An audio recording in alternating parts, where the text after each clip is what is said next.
petites affiches derrière moi qui nous montrent qu'il va se passer quelque chose au théâtre de Nesle avec Madame Bonneau, qui va nous présenter un peu ce festival qui est assez long en fait. Il commence début septembre. Voilà, il commence le 8 avec une soirée d'ouverture et de présentation le 7. Et il va jusqu'au 1er octobre parce que c'est un dimanche. Donc normalement c'est jusqu'au 30 septembre, mais là on a encore un spectacle ou deux qui aura lieu le 1er octobre.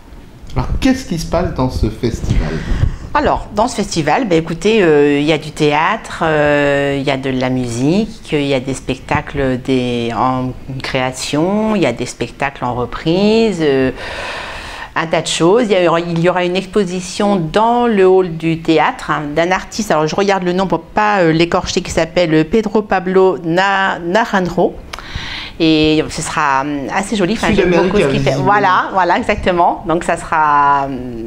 Enfin, moi j'aime bien ce qu'il fait et c'est William Orrego Garcia qui le présentera. Et puis il y aura dans la galerie du 15 au 17 septembre une exposition sur les collages de Maud Varenne, qui est une comédienne, un metteur en scène d'expérience. Et voilà, elle sera accompagnée des photos de Pascal Imbert, des dessins de Telmo Herrera et de Léonidas Herrera. Alors, ce genre, quel est-il ça? Vous mettriez ça dans quel genre d'exposition? De quel genre de propriété? C'est de la peinture? C'est du... Des collages. Des collages. Des collages, donc qui seront collage, photographie, dessin. Donc voilà, trois genres sur 3 jours. Et c'est destiné, j'imagine, à présenter une œuvre que les Français ne connaissent pas? Alors, ou mal? Écoutez, je ne sais pas ce que les Français connaissent ou pas, ça c'est pas de mon ressort, mais c'est destiné à présenter un travail d'une vie voilà, qui je pense mérite d'être vu. Et vous les avez découverts comment, ces personnes? Maud Varenne est une amie, hein, elle est comédienne. Léonidas Herrera, vous l'avez devant vous, il est régisseur au théâtre de Nesle. Et surtout, il a un gros travail de graphiste, voilà, de dessinateur, d'illustrateur. Donc c'est quelqu'un qui a fait beaucoup de choses, malgré son jeune âge. Et son père donc, est un comédien, metteur en scène, écrivain et dessinateur, peintre. Donc voilà, il exposera ça. Et Pascal Imbert est un comédien qu'on connaît de longue date aussi, et c'est l'occasion pour lui d'exposer ses photos. Voilà. On a de la chance, il y a un coucou qui nous fait coucou. Oui, exactement, c'est le coucou du théâtre, on va avoir une petite musique et il est midi. Oui, c'est assez pour nous dire qu'il est midi. Voilà. Vous voyez comme quoi on est presque en direct, mais il est midi. Maintenant, on va parler de ce festival de théâtre. Qu'est-ce que vous allez pouvoir présenter et nous montrer? Écoutez, il y a beaucoup de spectacles, hein. On a je crois 24 compagnies ou 22 compagnies je crois et 45 représentations, donc c'est quand même pas mal. Donc parmi ces spectacles, il y a des gens qu'on ne connaît pas du tout puisqu'on a mis un appel à candidature sur le théâtre contemporain, donc c'est l'occasion de découvrir des jeunes compagnies avec des pièces qui nous ont intéressés, interpellés en tout cas. Et puis après il y a des gens que l'on connaît qui reviennent avec des spectacles qu'on ne connaît pas. Et il y a des spectacles qui ont déjà fait un festival, une saison chez nous, qui reviennent pour le festival et pour une saison. Enfin voilà, il y a un tas de choses mélangées comme nous faisons habituellement. Combien de festivals, combien de spectacles différents pour cette édition 2023? 22. 22 pour 23, voilà. Ouais. Quel genre? Alors, on va prendre le théâtre le plus simple. Combien de pièces de théâtre Alors, je ne les ai pas comptées, mais il y en a quand même pas mal.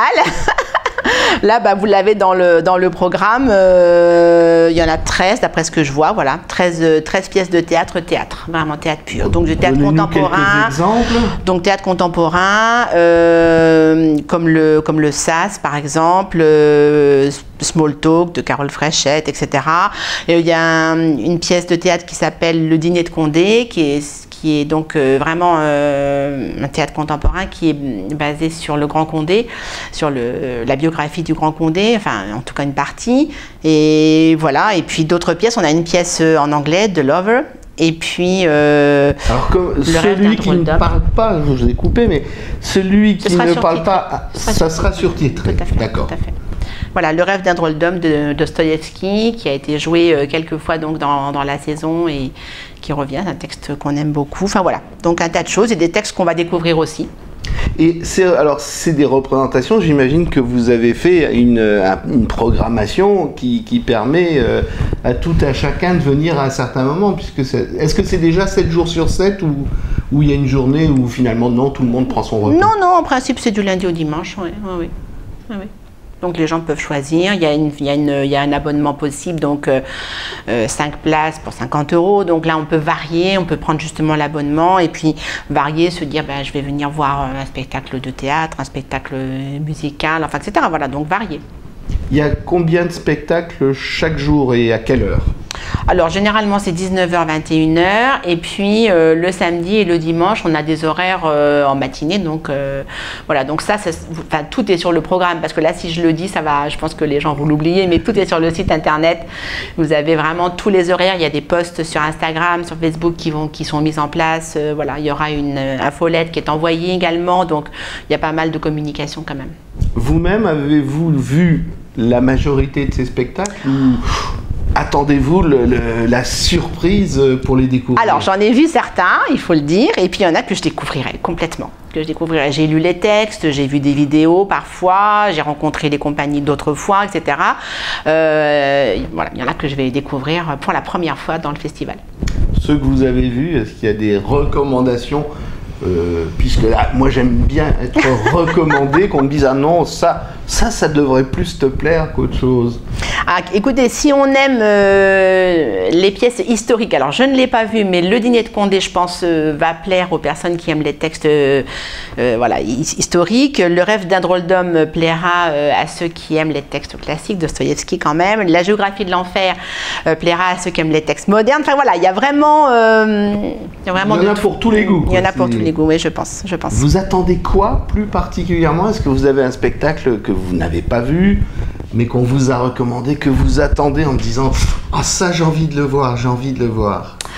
Alors, écoutez, je regarde dans tout ce que j'ai là et je dirais peut-être Le Dîner de Condé. J'attends de voir ce que c'est. Je suis impatiente de voir. Moi, quand vous me dites Le Dîner de Condé, malheureusement, j'entends toujours le tout jusqu'à le D que j'entends pas. Voilà, justement, alors je vous laisse l'autre que... Mais là, on est dans un domaine historique, un rapport avec le château de Chantilly, donc les personnes qui ont quand même une petite notion d'histoire vont reconnaître rapidement qui est le Grand Condé quand même. Hein, voilà.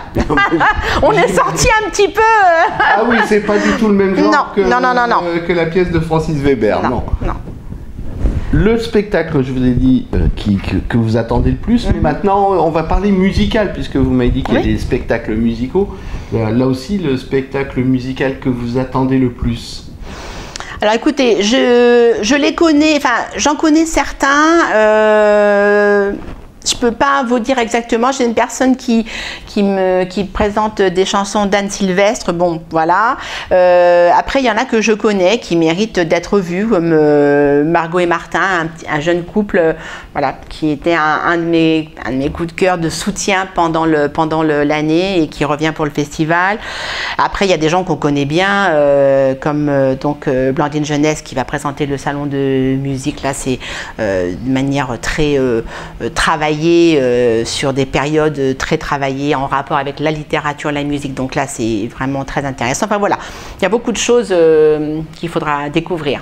De toute façon, c'est le but d'un festival comme ça. Exactement, tout à fait. 8e année donc, je crois. Voilà, 8e saison du festival. Et maintenant, pensez-vous déjà au 10e anniversaire et avec, je sais pas, des changements que vous aimeriez effectuer en général, bon, les gros anniversaires, on a envie de faire quelque chose de nouveau. Oui, peut-être. Alors, il y a encore 2 ans à venir. Hein. Donc, d'ici là, espérons que voilà, on pourra être là. Mais oui, peut-être reprendre ce qui nous a le plus touché pendant ces 8 années, si les gens sont toujours là évidemment, ou sont d'accord pour le faire. Et puis, peut-être donner un axe aussi à réfléchir sur 2 ans. Oui, on a le temps de réfléchir. Maintenant, on va rappeler que c'est au Théâtre de Nesle, c'est dans une petite rue qui s'appelle la rue de Nesle, que j'imagine certains Parisiens connaissent, mais pas beaucoup. C'est tout près du Pont-Neuf. C'est la première rue, oui. Voilà, c'est juste avant le Pont-Neuf quand on vient de Saint-Germain-des-Prés. Bon, pour vous stationner, vous oubliez cette rue-là. Oui, comme beaucoup de rues dans Paris, vous savez, on oublie. Voilà. On oublie tout. On oublie donc tout. Vous venez en métro. En bus, voilà, on est en plein centre de Paris quand même. Voilà. Hein. Pont-Neuf, Saint-Germain, oui. c'est les deux. Non, Odéon. Ligne 7, ligne 4, ligne 10, et puis tous les bus sont là quand même. Hein. Voilà. Oui, non, mais moi je. Mais les voitures, savez, je voyage beaucoup les voitures c'est plus compliqué, je le reconnais, hein, impossible. Voilà. Ouais. Mais nous sommes dans l'enceinte du mur de Philippe Auguste, donc pour les amoureux d'histoire, ça devrait être significatif. Donc les soirs, 19h, 21h. Et 21h, et les samedis dimanches à partir de 15h, donc 15h, 17h, 19h, 21h. Et puis voilà, donc le dimanche après-midi également et dimanche soir. Et les expos, elles sont ouvertes un peu plus? Et les expos, non. Donc, quand les personnes arriveront dans l'accueil, donc ils verront donc l'exposition. Et puis, les 15, 16, 17 dans la galerie, dans l'espace du fond de la cour, pour l'exposition sur les collages sur 3 jours. Donc, voilà, c'est l'occasion de découvrir. L'entrée est libre, évidemment. Et puis, l'occasion de découvrir des artistes. Le prix, vous m'avez dit que c'était pour une représentation? Alors, j'ai pas dit de prix. Alors, tout est sur billet réduc, mais on doit être aux alentours de 20 € la place. Après, il y a des tarifs réduits sur billet réduc. Et puis, il y a des abonnements à 10 € la place. Voilà, donc ça va entre 10 € voilà. Si vous voulez faire plus d'économies, et 20, à voilà. 20 pour les achats de dernière minute. Voilà, exactement. Parfait. Merci beaucoup. Merci à vous.